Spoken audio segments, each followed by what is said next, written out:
Assalamualaikum warahmatullahi wabarakatuh. Perkenalkan, kami dari kelompok 2. Di sini kami akan mempresentasikan hasil diskusi kami mengenai analisis 10 keputusan manajemen terhadap pabrik Lanting Gawe Makmur. Dengan anggota kelompok yang terdiri dari Zuri Maulana Fahmi, Ardelia Nur Eka Fitriani, Karisma Yogi, Peto Aslam Febri, dan Faridatul Jannah.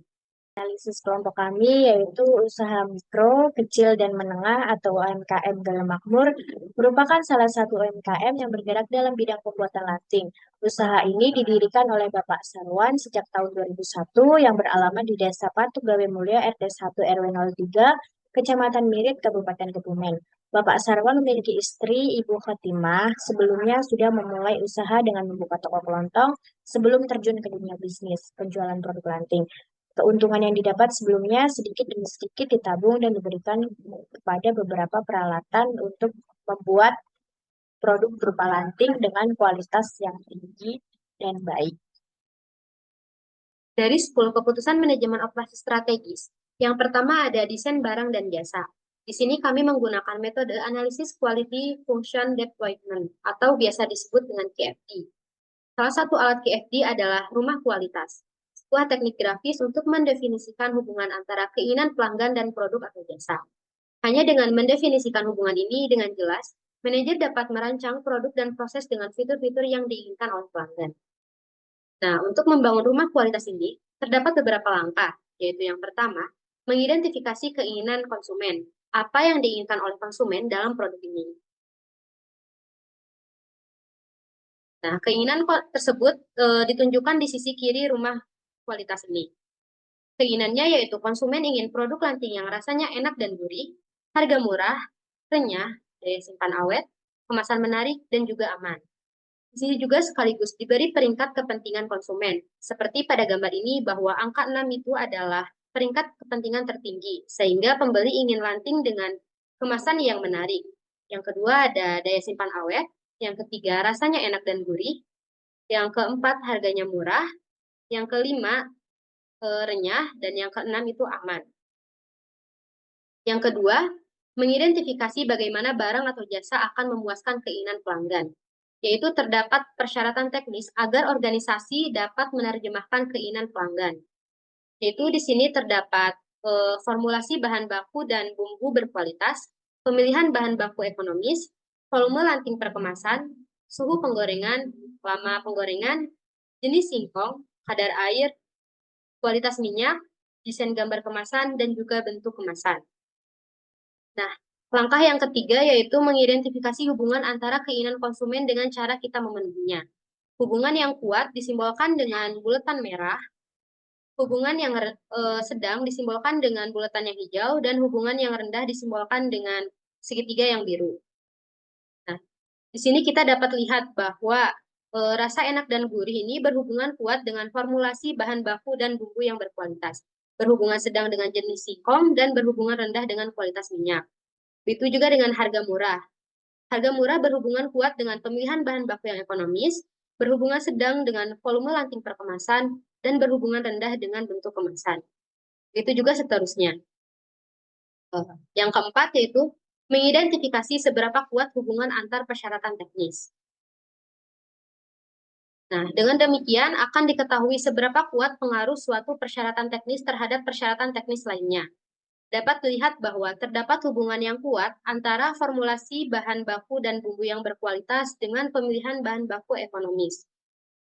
Ini juga terlihat terdapat hubungan kuat antara formulasi bahan baku dan bumbu berkualitas dengan jenis singkong, berhubungan rendah dengan kualitas minyak. Begitu juga dengan seterusnya. Dan langkah yang kelima yaitu mengembangkan peringkat pembobotan. Di sini kita bisa menghitung perangkat kepentingan pelanggan dengan keterangan bulat merah bernilai 5, bulat hijau bernilai 3, dan segitiga biru ini bernilai 1. Nah, di sini terlihat ada bulatan merah pada hubungan rasa enak dan gurih dengan formulasi bahan baku dan bumbu yang berkualitas. Kemudian seperti yang sudah dibilang tadi bahwa bulat merah itu bernilai 5, maka kita kalikan peringkat kepentingan yaitu 4 di sini dikali dengan 5. yaitu 20. Begitu juga dengan bulatan hijau di sini antara hubungan kerenyahan dengan formulasi bahan baku dan bumbu yang berkualitas. Di sini hubungannya sedang, sehingga seperti yang dibilang tadi, kalau sedang itu nilainya yaitu 3. Sehingga 2 dikali 3 itu 6. Dan juga ini aman. Hubungannya yaitu kuat, berarti angkanya itu 5. Jadi sehingga jika ditambahkan yaitu 20 ditambah 6 ditambah 5 itu hasilnya 31. Dan sama juga buat yang lainnya. Yang keenam, mengevaluasi persaingan produk. Nah, di sini seberapa baik persaingan produk untuk memenuhi kebutuhan pelanggan. Ditunjukkan dalam 2 kolom di samping kanan ini, dinilai ada 2 pabrik, yaitu pabrik A dan juga pabrik B. Dengan keterangan G itu baik, F itu sedang, dan P itu buruk.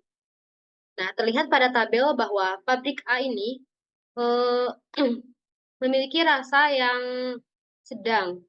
Pabrik B rasanya juga sedang. Harganya di pabrik A itu baik, di pabrik B juga baik. Untuk kerenyahan di pabrik A sedang, di pabrik B sedang. Untuk daya simpan awet di pabrik A baik, di pabrik B itu sedang. Untuk kemasan yang menarik di pabrik A baik, di pabrik B itu sedang. Dan yang terakhir untuk aman itu di pabrik A aman dan juga di pabrik B itu sedang. Dan yang terakhir itu menentukan atribut teknis yang diinginkan. Bagaimana kinerja kita dan kinerja kompetitor melawan atribut-atribut tersebut. Hal ini dapat dilihat bahwa nilai target atau atribut teknis yang diinginkan, yaitu bahannya premium, bahan baku dari UMKM lokal, volume per kemasan yaitu 2,5 kilo, dengan suhu penggorengan 176 derajat Celcius. Lama penggorengan sekitar 5 menit, menggunakan jenis singkong yang berkualitas seperti singkong kentan, kadar airnya 11%, dengan kualitas minyak yang berwarna kuning jernih. Desain gambar kemasannya yang estetik, dan juga bentuk kemasannya dalam standing pouch. Nah, di sini kita dapat dilihat bahwa kinerja kita dan kinerja kompetitor melawan atribut-atribut tersebut. Hasil dari analisis KFD menunjukkan bahwa yang memiliki bobot kepentingan terbesar yaitu 59, yaitu bentuk kemasan pada lanting yang menarik.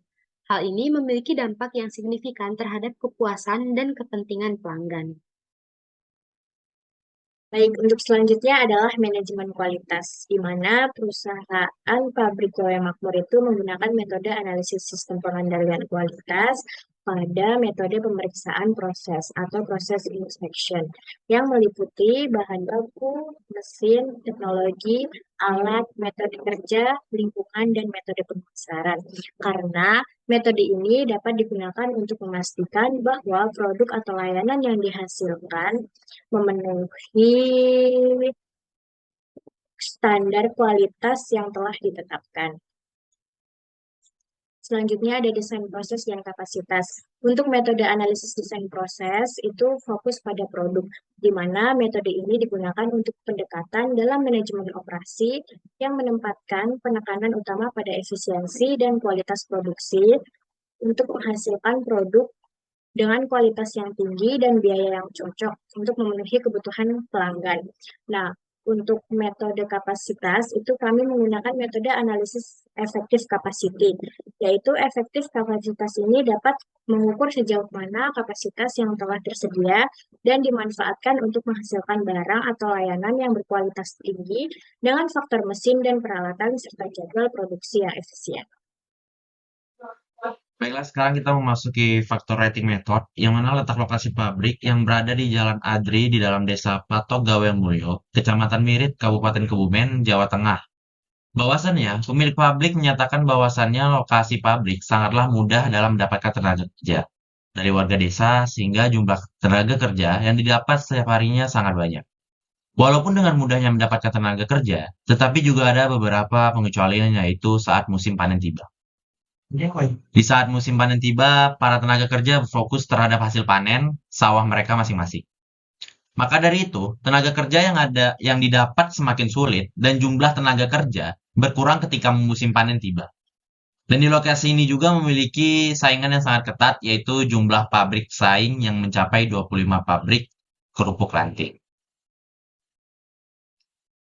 Selanjutnya, systematic layout planning, yaitu denah lokasi di mana tata letak pabrik tersebut, yaitu ya mulai dari depan kantor administrasi 001, dan kita menuju ke belakang itu ada dapur karyawan, sampingnya itu ada tempat proses perebusan bumbu, dan yang di bawahnya itu ada tempat proses pengepresan.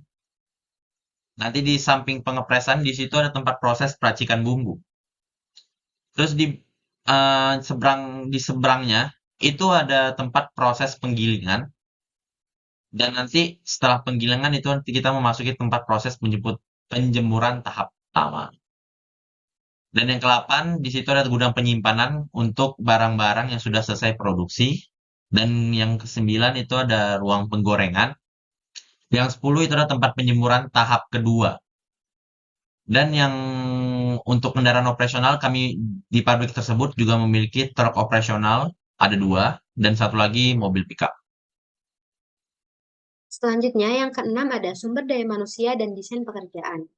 Proses produksi Lanting Gawe Makmur memperkerjakan karyawan dari penduduk sekitar tempat usaha. Pabrik Lanting Gawe Makmur memiliki sejumlah karyawan yang mempunyai latar belakang pendidikan yang rendah. Tahap peningkatan mutu sumber daya manusia pada pabrik Lanting Gawe Makmur dilakukan dengan cara pemberian motivasi, pelatihan, serta pendampingan kerja yang dilakukan oleh pemilik UMKM kepada karyawan. Nah, di sini ada struktur organisasi dari pabrik Lanting Gawe Makmur.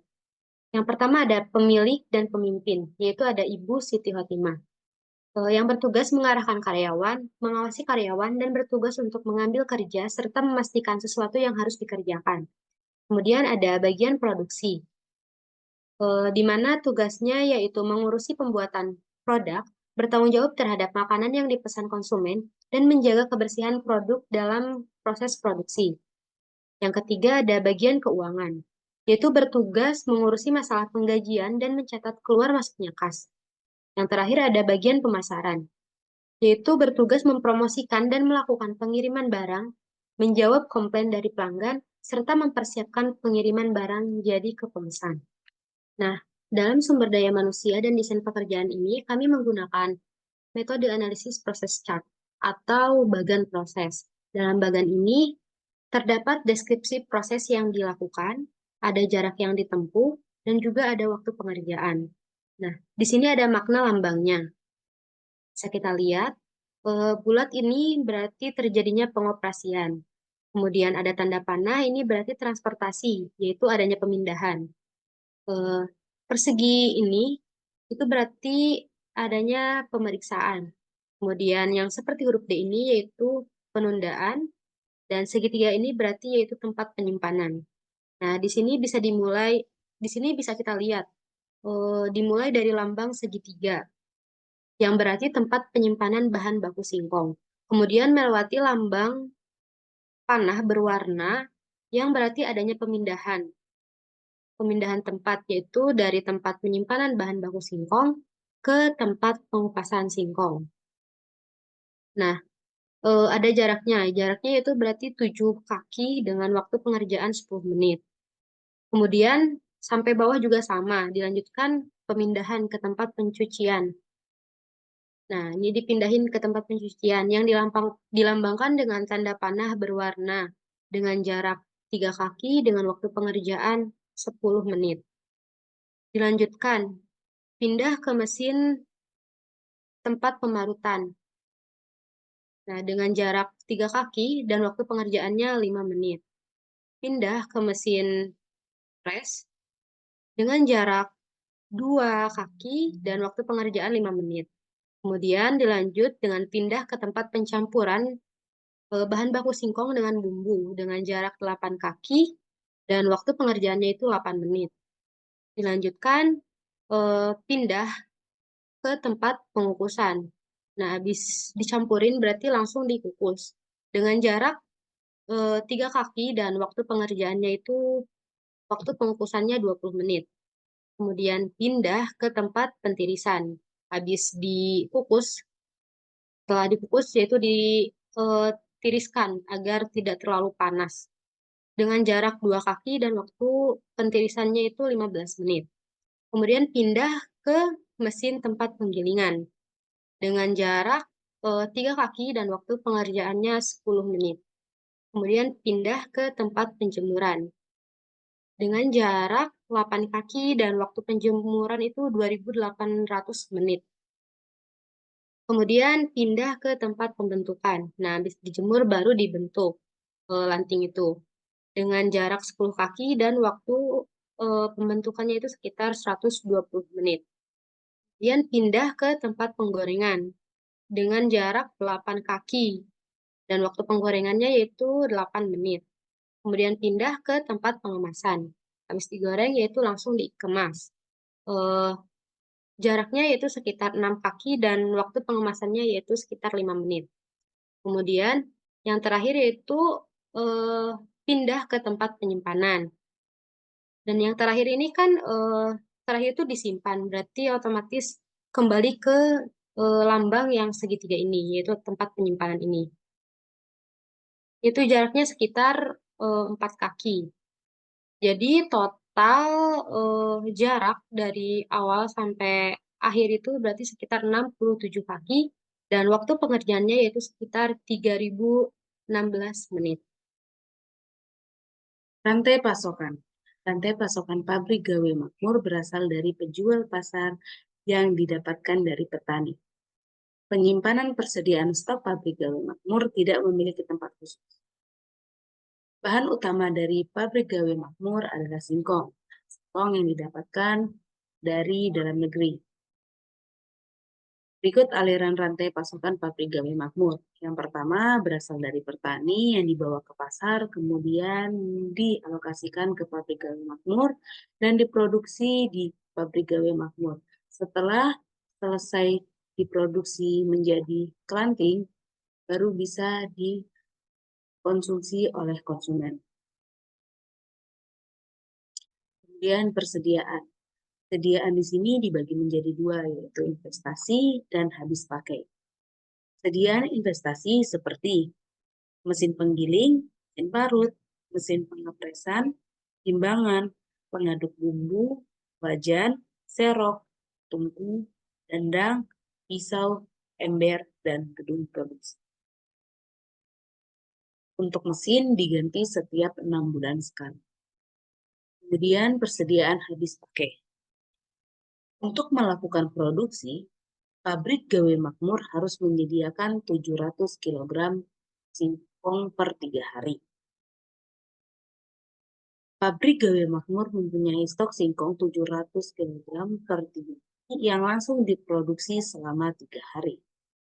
Selain persediaan singkong pada pabrik Gawe Makmur, juga memiliki persediaan lain, seperti bahan bumbu, garam, bawang, cabai, gula pasir, minyak goreng, penyedap, kanji, dan juga memiliki kemasan seperti plastik dan tali rapia.